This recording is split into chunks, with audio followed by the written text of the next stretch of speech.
शनिदेव व्रत कथा फल। दोस्तों नमस्कार, जय शनि महाराज की। आज शनिवार है, आप सभी कैसे हो? आशा करता हूँ कि आप सभी कुशल मंगल से होंगे और मौज में होंगे। तो दोस्तों बात करते हैं शनि महाराज की। शनि महाराज ऐसे देवता हैं जिनको नाराज करके आप कभी भी खुश नहीं रह सकते हो, इसलिए उनको कभी नाराज मत करना, ना ही कभी गलती से भी उनके लिए कोई अपशब्द कहना, नहीं तो ऐसी भयंकर सजा मिलेगी कि आप हिल जाएंगे। और अगर आपने शनि महाराज को खुश कर दिया तो जीवन भर मौज करेंगे। तो चलिए शुरू करते हैं शनि महाराज कथा। आज शनिवार का दिन है, शनि देव की पूजा के लिए है। इस दिन शनि देव की पूजा करने से वे प्रसन्न होते हैं और भक्तों के कष्ट दूर करते हैं। जिनकी कुंडली में शनि दोष, शनि की साढ़े साती या ढैया होती है, उनको शनिवार का व्रत करना चाहिए और शनिवार व्रत कथा पढ़नी चाहिए। शनि देव की इस कथा का श्रवण करने से सभी कष्ट दूर हो जाते हैं और शनि देव की कृपा प्राप्त होती है। आइए जानते हैं शनि देव की इस कथा के बारे में। एक समय की बात है, सभी ग्रहों में सर्वश्रेष्ठ होने को लेकर विवाद हो गया। वे सभी ग्रह सूर्य, चंद्र, मंगल, बुध, गुरु, शुक्र, शनि, राहु, केतु इंद्र के पास गए। वे सभी निर्णय करने में असमर्थ थे, तो उन्होंने सभी ग्रहों को पृथ्वी पर राजा विक्रमादित्य के पास भेज दिया। क्योंकि वे एक न्यायप्रिय राजा थे, सभी ग्रह विक्रमादित्य के पास पहुँचे और अपने विवाद के बारे में बताया। राजा विक्रमादित्य ने सोच विचार के बाद 9 धातु स्वर्ण, रजत, कांस्य, पीतल, शीशा, रांगा, जस्ता, अभ्रक और लोहे से सिंहासन बनवाया और उनको क्रम से रख दिया। उन्होंने सभी ग्रहों से इस पर बैठने को कहा, साथ ही कहा कि जो सबसे बाद में बैठेगा वह सबसे छोटा ग्रह होगा। लोहे का सिंहासन सबसे अंत में था, जिस वजह से शनि देव सबसे अंत में बैठे। इस वजह से वे नाराज हो गए। उन्होंने राजा विक्रमादित्य से कहा कि तुमने जानबूझकर ऐसा किया है। तुम जानते नहीं हो कि जब शनि की दशा आती है तो वह 2.5 से 7 साल तक होती है। शनि की दशा आने से बड़े व्यक्ति का विनाश हो जाता है। शनि की साढ़े साती आई तो राम को वनवास हुआ और रावण पर शनि की महादशा आई तो उसका सर्वनाश हो गया।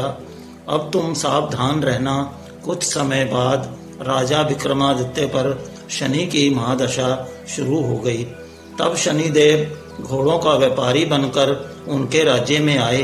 राजा विक्रमादित्य को पता चला कि एक सौदागर अच्छे घोड़े लेकर आया है, तो उन्होंने उनको खरीदने का आदेश दिया।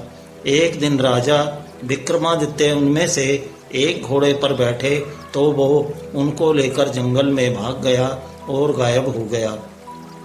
राजा विक्रमादित्य का बुरा वक्त शुरू हो गया। भूख प्यास से वे तड़प रहे थे, तो एक ग्वाले ने पानी पिलाया तो राजा ने उसे अपनी अंगूठी दे दी। फिर नगर की ओर चल दिए। एक सेठ के यहाँ पानी पिया। अपना नाम उज्जैन का बीका बताया। सेठ बीका को लेकर घर गया। वहाँ उसने देखा कि एक खूंटी पर हार टंगा है और खूंटी उसे निगल रही है।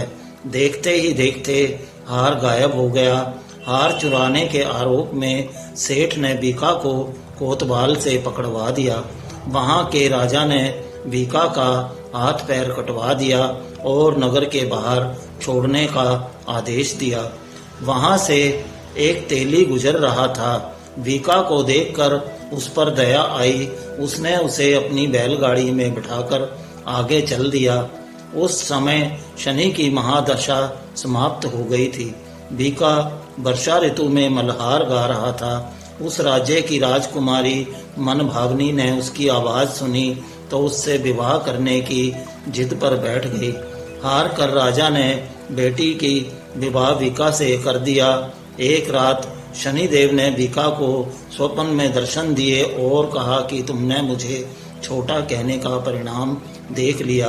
तब राजा विक्रमादित्य ने शनिदेव से क्षमा मांगी और कहा कि उनके जैसा दुख किसी और को ना दें। तब शनिदेव ने कहा कि जो उनकी कथा का श्रवण करेगा और व्रत रहेगा उसे शनि की दशा में कोई दुख नहीं होगा। शनिदेव ने राजा विक्रमादित्य के हाथ पैर वापस कर दिए।